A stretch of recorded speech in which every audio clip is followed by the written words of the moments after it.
Welcome to Tilly's. We're discussing something I never anticipated but was absolutely delighted to discover after transition. It's another way a whole new part of life opened up for me. So let's talk about compliments.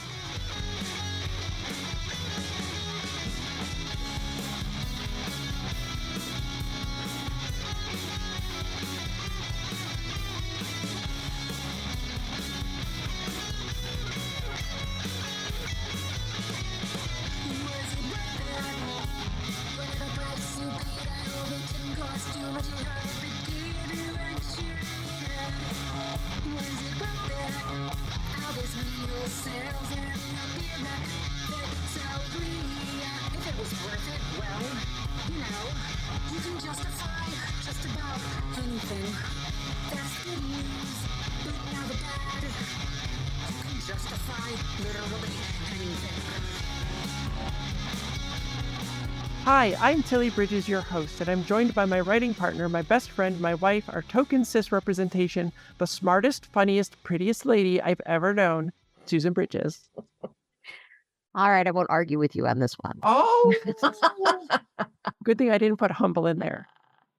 Our returning guest is Alexis Soucie. She's a growing YouTuber and model who focuses on trans visibility by sharing her life experiences on her channel, TransCinderella. She's also an avid Lego builder who spent a year building large-scale models for Legoland parks and resorts all over the world.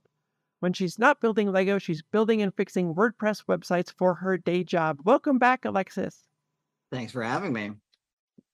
Okay, so I've got to hear more about this large-scale Lego building for Legoland. Like, how do you get that job? Do you design those? How long does it take? Is there a room with a billion Legos they give you access to? I'm fascinated. There is a room. It's an entire warehouse, actually. Oh, wow.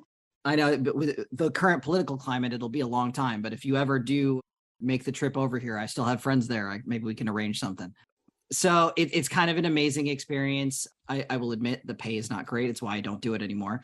But it really what it is, it's literally it used to be an old Harley Davidson showroom it's near Lakeland, Florida. So it's not directly attached to Legoland Park. Although if you go to Legoland, they currently have like kind of an exhibit that is a pretty similar mock-up of what our office looks like. And it is literally just stacks and stacks of bins of Lego that we're given a digital file, like a 3D model that is broken down layer by layer, and just said like you choose the bricks that you need, as long as it matches the outside shape, that's all that matters. And so the amount of work that goes into like a single model for a park, it can vary. Some projects take 2-3 days. Others take a team of people a full 2 months working basically around the clock. Knowing you guys are in California, recently I was actually on the team that built SoFi Stadium, which is the world record holding largest Lego stadium on the planet. I was part of the team. I built 3 huge chunks of that. Wow. No, it's and there's video, I think on like the Legoland social media stuff, like if you have to go back about a year now, but around the Super Bowl, that's when we were able to release it and show off, and you can see kind of the process that we went through to build it, and it's all like sped up, and it's insane the scale of it. Like I could have slept inside the stadium, like once it was all finished building. So very cool. Yep. It's sad that it didn't pay more because it sounds like one of the coolest jobs that I've ever heard of. Yeah, it really is. And there's a team of designers that works on stuff that all they do is design the models that we build, and teams around the world that do that stuff too. So there's one in London, there's one, Lego has their own specific team I think it's in Poland, that they do all the huge PR models. So anything you see at like the Lego brand stores and stuff like that, like the huge sculpture of Maleficent and Prince Philip fight, as the dragon form fighting, that's outside the Disney Springs store. Like that's all built by a team specifically in Poland. And they actually have a very specific style of the way they build that's different from the shops. And we have a bit of a rivalry as a result. Oh, well, you know what I think is most surprising to me is that you build these things and then ship them where they're going. That's yes. Wow. I would think it would be easier to build them on site, but No, it's really complicated. There's an entire team dedicated just to the shipping, and things break during shipping, even though it's all like we use like we don't even use glue. We use like this industrial grade custom solvents that actually melts the plastic together, and stuff still breaks apart. So Wow. Wow. Wow. Fascinating. Well, what for you has been one of the most surprising things about your transition? I think the most surprising thing about transitioning, for at least for, and you'd think this, like living in Florida, it would be the opposite, is how little people care. Like the average general public, like we're so inundated with media that indicates all this trans hate, and it's what kept me from transitioning for a long time. Like I had the first inklings of that I was trans in my 20s, but I just kind of stuffed it down, and that's probably an entire episode of the way I handled that. And even after I first started a social transition and I had to back out of it because I was dealing with some complications with my divorce, that I was like, no, I'm going to have to detransition because this is getting too weird. It's being brought up in ways it shouldn't. The vast majority of people, it's been now over 2 years since I've been on HRT and living full time. Most people don't, like, forget the bathroom situation that I've talked about before, just in general, walking around the mall, like, I don't get stares usually. Like if I haven't shaved or something, maybe, but like I can go to Walmart and like not without makeup on, throw my hair in a ponytail and nobody blinks at me, because it's just, most people just want to be left alone. I think that's kind of the general vibe of the American public. Like, yeah, there's obviously people that are like, look at me, but, and I say that as a person with a YouTube channel, but like I'm self-aware, but I think a lot of people just don't, like, they don't want to be bothered. And so they don't bother you. Because, and people understand that, like, oh, if I'm going around bugging people all day, people are gonna start bugging me, and they don't want that to come back on them. So that was the most surprising thing, because everything I had been told through following social media and, watching the news and stuff like that, it was that it was the opposite. It's that, oh, everyone's going to notice you. Everyone's going to point and laugh. Everyone's going to stare. And I still internalize that. Like when I'm getting ready, I'll start, like, before I leave the house, I make sure, like, okay, is any facial hair showing, which is like my biggest dysphoria trigger. And so it's like, I am hyper aware of every little tiny thing, and I'll ask my wife, I'll ask my kids, like, do you see anything? Does it look good? Is it showing through? Like if I'm wearing makeup, is my beard shadow showing through? And they're always like, no, nobody sees this but you. And I do the same thing with Susan. I always have her check of, like, is my makeup okay? I have this fear that I'm going to go out and some cis women are going to be like, well, your makeup looks bad, obviously you're trans. Not that I don't mind being known as trans, but I don't want to be, singled out for something. And it's a ridiculous thing because, there are plenty of cis women that do makeup weird and differently, and it's not a thing. But I think that's part of, like, our transphobic society wants you to feel that way to prevent you from transitioning, right? Because it upends society a bit. But it is important to remember that while the bigots are real and you have to take them seriously and be safe, they're a very loud, very small minority. I've mentioned on this show multiple times, you could see it in the 2022 elections. Every Republican that campaigned on anti-trans rhetoric lost their race. It's not a popular thing in society. So the news and social media definitely amplify that very tiny minority and make their voice louder, but they're not the majority of people out there. We even see it here in Florida, like with all of the terrible bills and anti-trans stuff that DeSantis has pushed. It's not even remotely as popular as the voting record in the state house suggests. You talk to people that actually know the people in those rooms, most of them are just voting out of fear of either being attacked by their own party or having their legislative agenda suddenly backburnered or things like that, and which could impact their reelection. They're not doing it because they agree with it. Now, don't get me wrong. People like Webster Barnaby still exist and think that we're demons and imps and all of that stuff. Like Magneto was right. But at the same time, the vast majority of people don't hate us. But at the same time, they also may not lift a finger to stop the people that do. And Yeah, so you kind of have to be exactly. aware of that too. And I do my best to tell you if I see something, but I'm the least likely person to notice anything. So I try to. You see something like what? Like, you're like, do I have Oh, any yeah. like, I don't notice things about people. Like, Well, that's true. when Tilly goes anywhere, she's always looking at people. And so she always sees like celebrities and stuff. And I didn't look at anyone No. ever because I don't care. I just love faces, okay? But You do. okay. I'm one of those people who literally will never notice anything Yeah. because I don't care. And it's funny because my wife is the same way, but at the same time, she'll always be like, you're not noticed. You're like, you need to pay more attention. I'm like, what? Of all people to say this, like, I'm the one that needs to pay more attention. I'm pointing stuff out to you left and right. And you're like, what? I didn't see that. Yeah. Well, what's one piece of advice that you would give to people who are just starting their transitions? Oh, I get this question a lot. And it feels so cliche, but patience. Yep. Like it's really funny because like I want to say it was like day 3 of starting HRT for me. I already knew the response. I was making a joke and I was like, okay, I've been on HRT for 3 days. Where are my boobs? And I got like all these comments like, patience, honey, it's going to take a little bit of time. I'm like, I know, that was the joke. Like, it's like, because it's so common. And it's like, I have friends that I think 2 Facebook friends very recently just started HRT this week.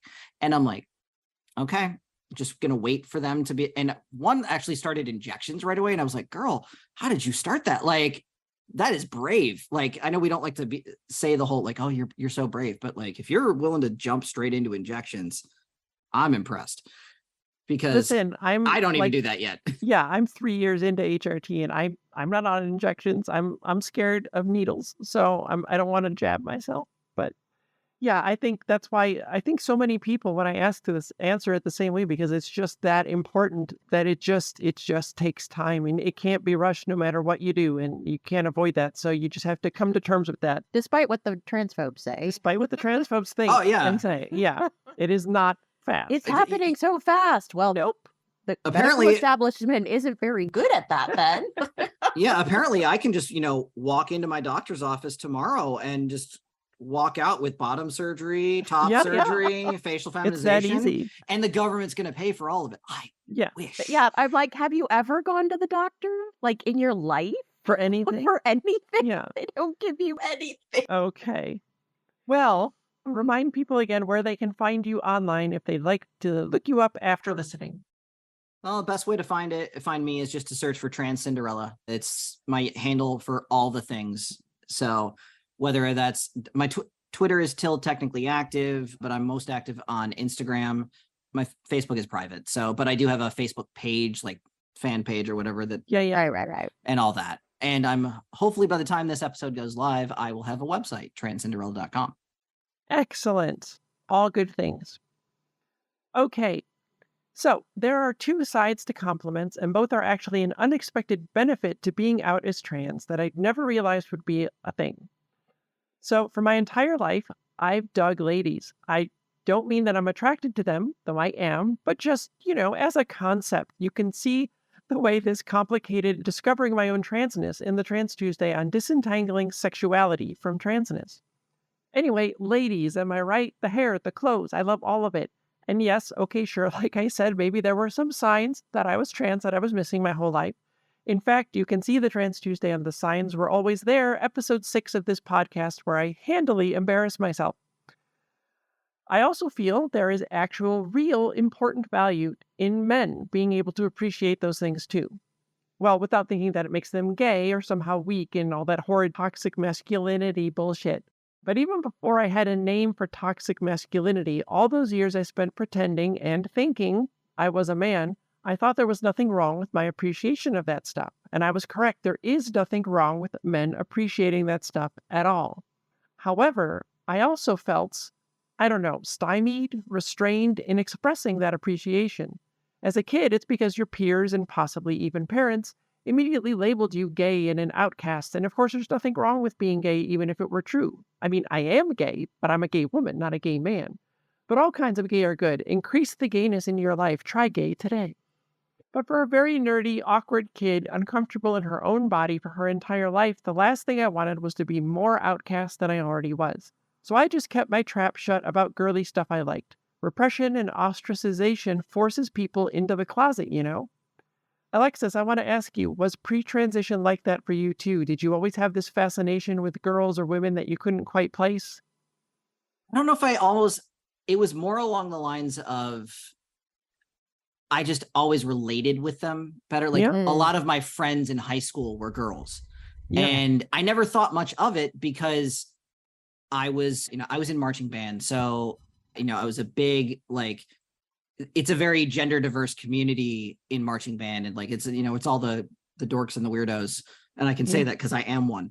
yeah. I So was too. So yeah, I get yeah. it. And like, so the first 2 years, and especially I was in a really big, like I went to a really big high school with a really big marching band. And where it was like, that's the thing we're known for. So it's like, oh, like, even though we're not the cool kids in the school, we're still like the best thing about the school.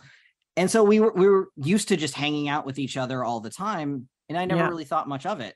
And especially because I was always hanging around with the color guard girls. And I would occasionally get questions from a lot of the guys. And I'd be like, well, you guys all want to date them, but I'm the one they hang out with. So you do the math. And surprise, surprise, most of my girlfriends at the time were color guard girls.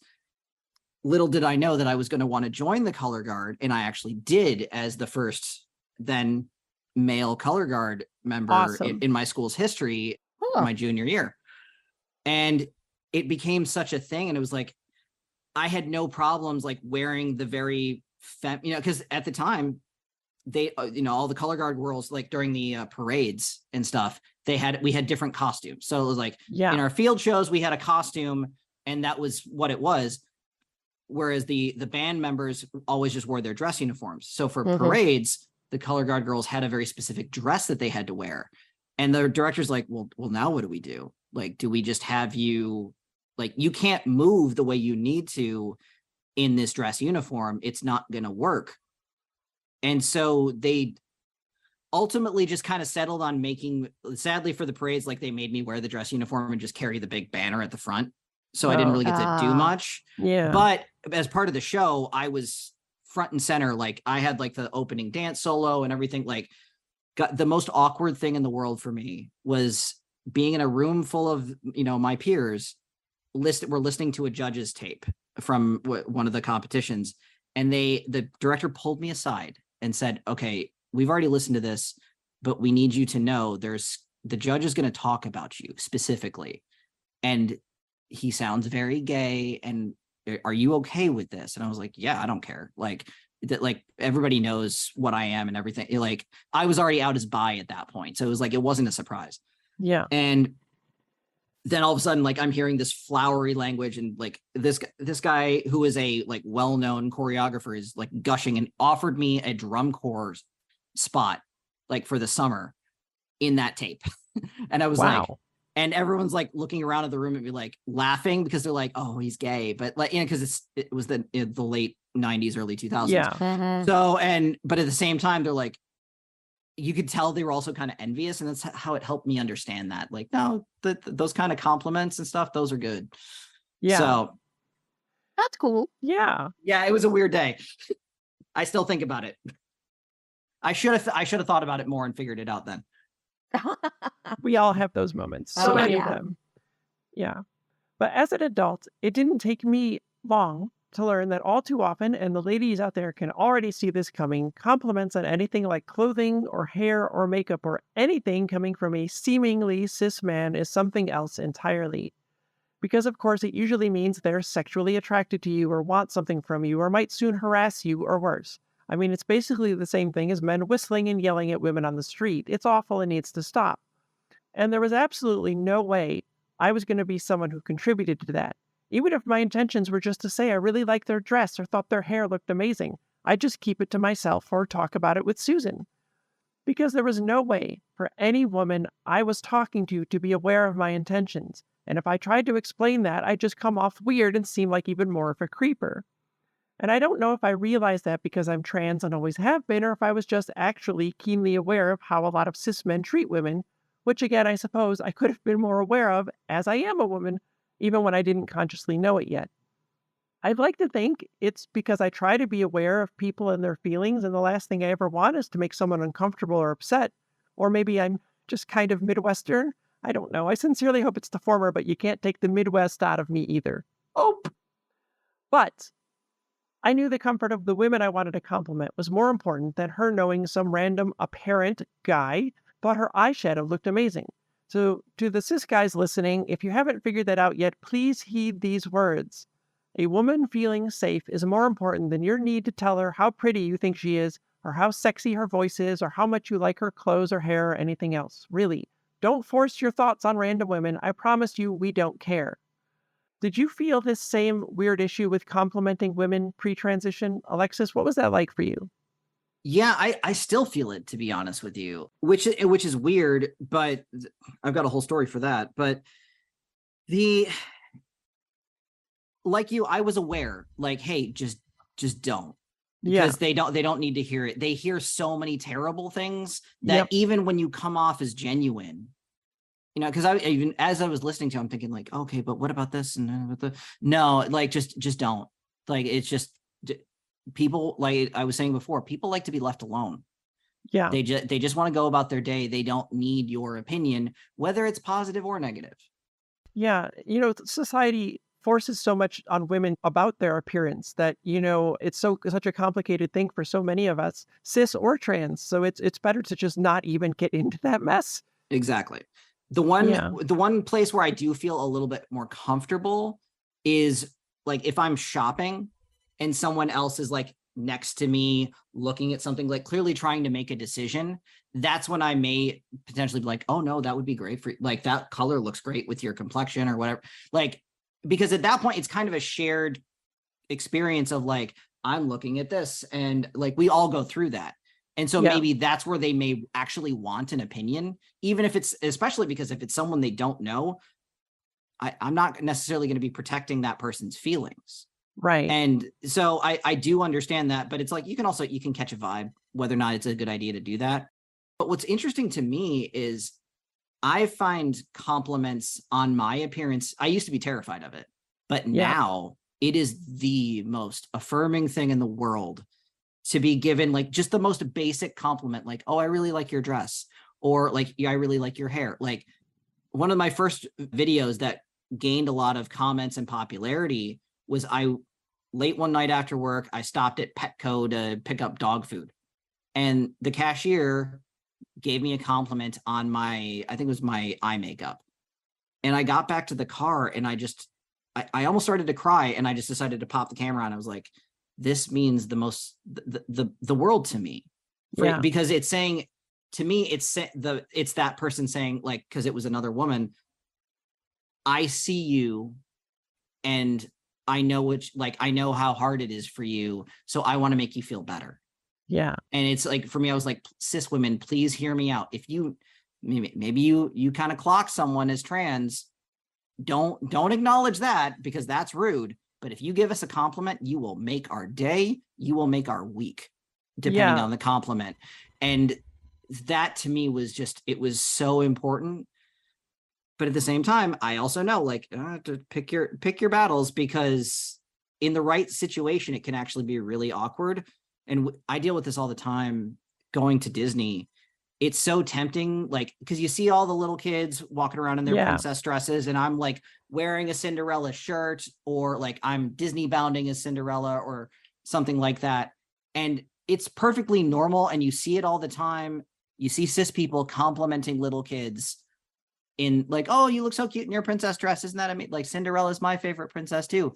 But if I say that, because all of a sudden, like, they see me and they see like cute and all done up, but then all of a sudden my deep voice comes through, and they're like you just see the moms like slowly backing their children away, and I'm like, no, like, like some people are really cool, like usually the ones that they'll engage with us, like with me or my family when we're in line or something like that. I even had one where the mom tapped, like, we weren't even talking, the mom tapped me on my shoulder, and I was like, oh Lord, here we go, because we were in line to, like, it was a long line. I'm like, I'm gonna be stuck with these people if this goes bad.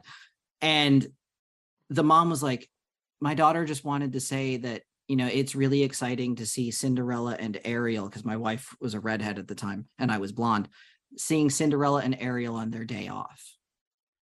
I like, I'm tearing up thinking about it. Like, I was like, okay, I got to hold it together.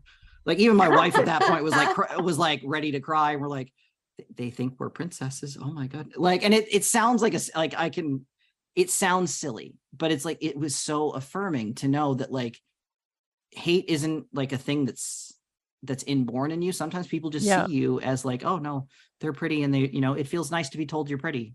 Yeah. I don't think that's silly at all. I think it's beautiful. Yeah.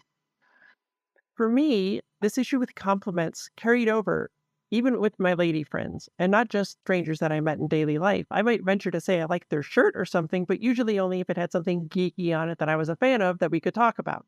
Outside of that, I just couldn't. I was terrified of upsetting them. Once, while I was waiting to pick Susan up for work, I waved to a friend that walked by and noticed her boots were amazing, just like effing amazing, I'm telling you. And I dug them so much I texted her to let her know that I thought they were great, and then instantly chastised myself for it. It was terrified I'd made her feel awkward or unsure or any number of other things, despite us actually being very good friends. She replied and thanked me and all was well, but that was enough to confirm for me that I should never ever do it again. It just wasn't worth the risk. But now my friends know I'm not a dude and don't see me as one, and so maybe it's okay. I still don't think that I have the courage to compliment a total stranger on something, especially given that I don't exactly pass for a cis woman. And again, passing is a whole other topic for another time. But you also never know how people are going to react to trans folks. But that's entirely flipped the script, because now maybe I'm worried for my safety if I try to compliment them on something, especially given the entirely bogus, made up, and completely unsubstantiated view the right-wing peddles that trans women are all sex criminals. Anyway, eventually I felt comfortable enough to tell a lady I've been friends with for many years that she looked cute in a photo she posted. And another lady friend posted a pic from her wedding, and frankly, she looked damn amazing, and I told her so.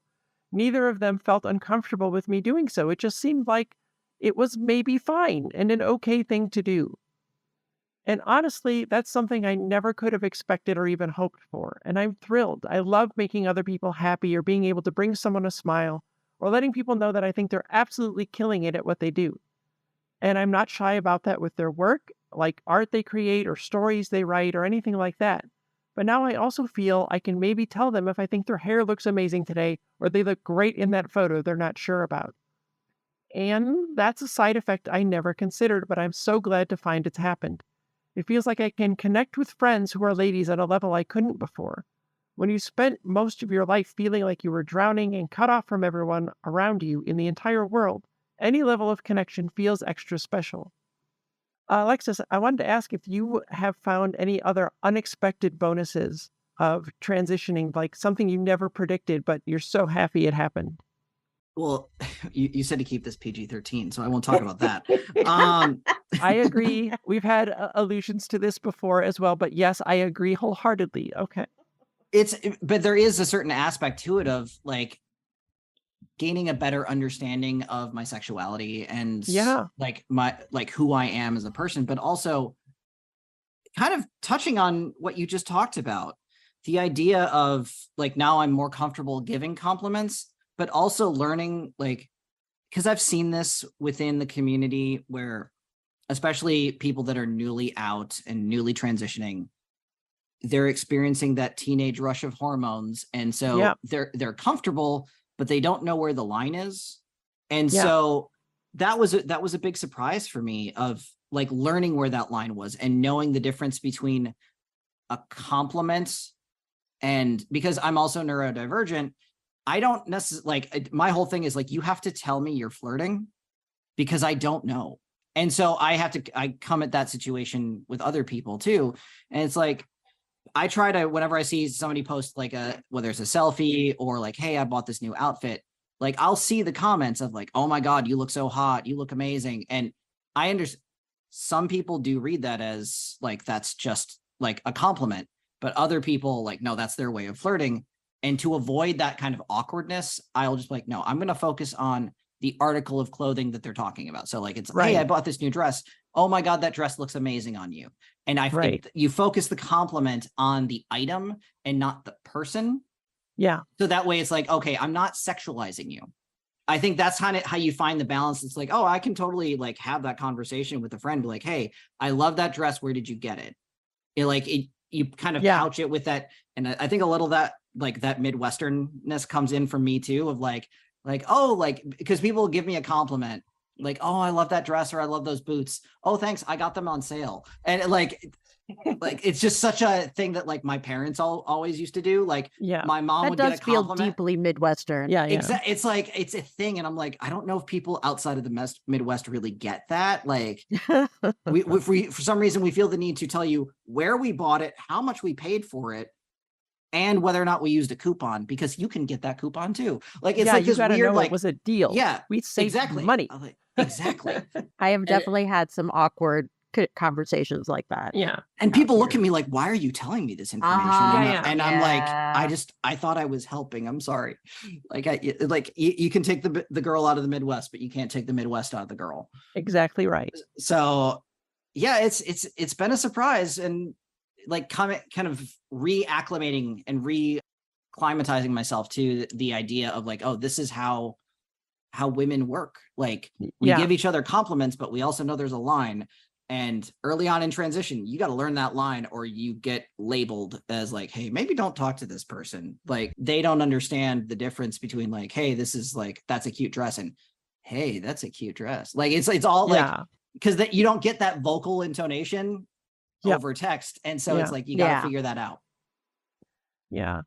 Well, the other side of the compliment coin that you talked about just a little bit back was that pre-transition, whenever I got complimented on anything having to do with my appearance, I could not run away fast enough. And it was not just compliments in general, because if you complimented Susan's and my writing, well, you were right to do so, and I would thank you very much. Listen, we worked very hard, and we have some level of confidence. Don't ruin this for us. But any kind of comment on anything at all having to do with how I looked, even if it was just, hey, cool shirt, made me want to run and hide. No, don't compliment that. It means you're looking at me and this weird man costume I don't know how to wear. I talked a bit about that and how I always shrunk to make myself as unnoticeable as possible, and how all that changed after transition in the Trans Tuesday on confidence. At the time, though, you'll see it was mostly speculation on my part. But I was right, because I'm very smart. And you can see that play out in the Trans Tuesday on Into the Unknown, aka What is Happening, aka A Whole New World, when just getting to be me brought a whole surprising new level of confidence. Anyway, I never got a lot of compliments on my appearance or anything physical. I was an average-looking dude at best. And I mean, I put no effort into it because being a dude was everything I hated. So...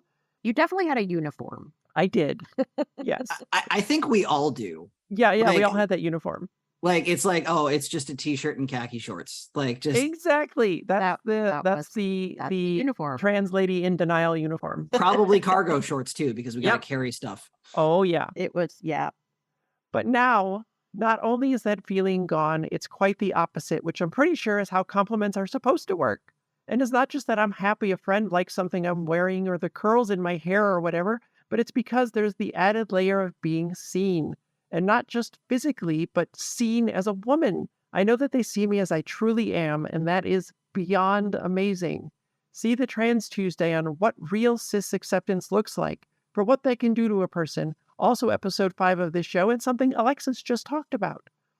I'm not fishing for your compliments, listeners, truly, but I am agog at the realization that I will now be happy to receive them instead of running away and screaming in terror.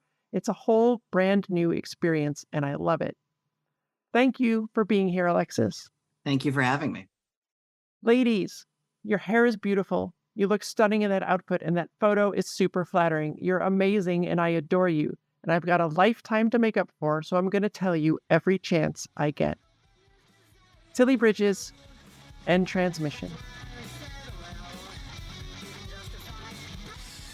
Tilly's Trans Tuesdays is hosted by Tilly Bridges and Susan Bridges, with audio editing and sound mixing by Jillian Morgan.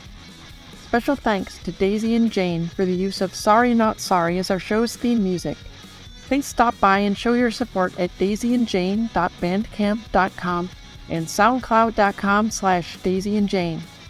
You can find me at Tilly Bridges on Twitter and Hive, on Mastodon at Tilly Bridges at mastodon.social, at facebook.com/TillySBridges, and on Insta at HeckYeahTillyBridges. And you can find Susan on all of those at Susan L. Bridges. The Google Doc and social media versions of this week's topic and all past topics are available at Tilly'sTransTuesdays.com. For more information, visit pendantaudio.com. Thanks for listening.